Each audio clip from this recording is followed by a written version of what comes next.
Hi, my name is Niroshan Satyamurthy, and I'm here today to answer a few questions on Karnatic music.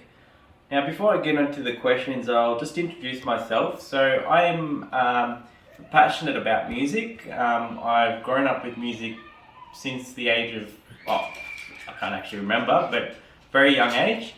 I currently am in the field of data and analytics. My profession is actuarial studies, but working in a health insurance and banking space. So into my music, I've done quite a lot with music, which I'll discuss in possibly later questions. The first question is history and importance of Carnatic music.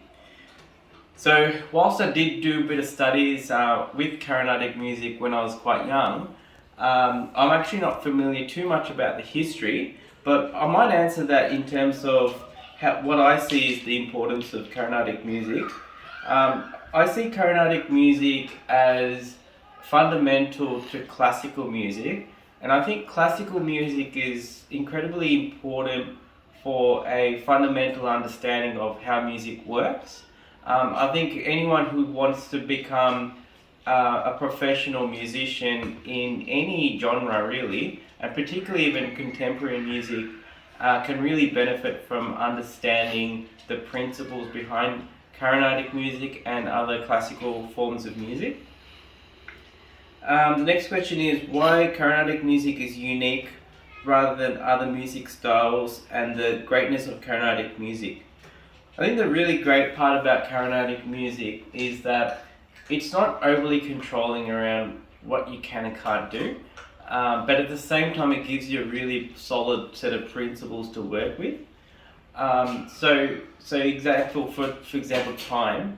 You set the talam, you set the jadi, and rhythmically you can do whatever within those sets of principles. And same thing with vocally, you can't jump from all the semitones in a scale necessarily, but you could take a ragam and then improvise on top of that. And I think the great part of that is then you could you could show your creativity really, and bring your talent out of that. So what inspired you most to carry out Carnatic music as your career? So as mentioned earlier, it's actually not my career. What inspired me was the rhythmic diversity that it brings out. Often you'll see in like a lot of the pop music these days, it's just one beat repeated again and again. Whereas rhythmically, I really love the intricate beats and patterns and the sounds that are created through that as well. Your achievements and challenges on how you overcome them. So some of my achievements that I'm probably quite proud of is so I did Narragansett when I was 13 years old, example as you can see, my inspiration is Umiyapulam Sivaraman. I released an album a couple of years after that. I also formed a band and taught music to over 50 students and used the students to perform around the world, as well as formed other bands as well. Some of the most notable bands we created was Ilam Tulil, or otherwise known as Pudia Pulbalam, and we raised over $300,000 in charity throughout all the 25 plus shows that I was part of. So why would everyone learn Carnatic music? So I actually might challenge that question because I'm not sure if it's for everyone. For me, I find that if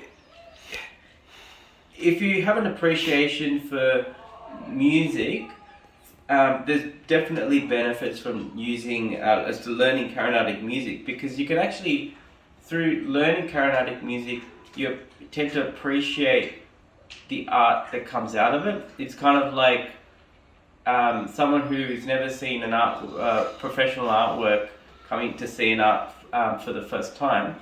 unless they understand what's happening, it's really hard to appreciate that.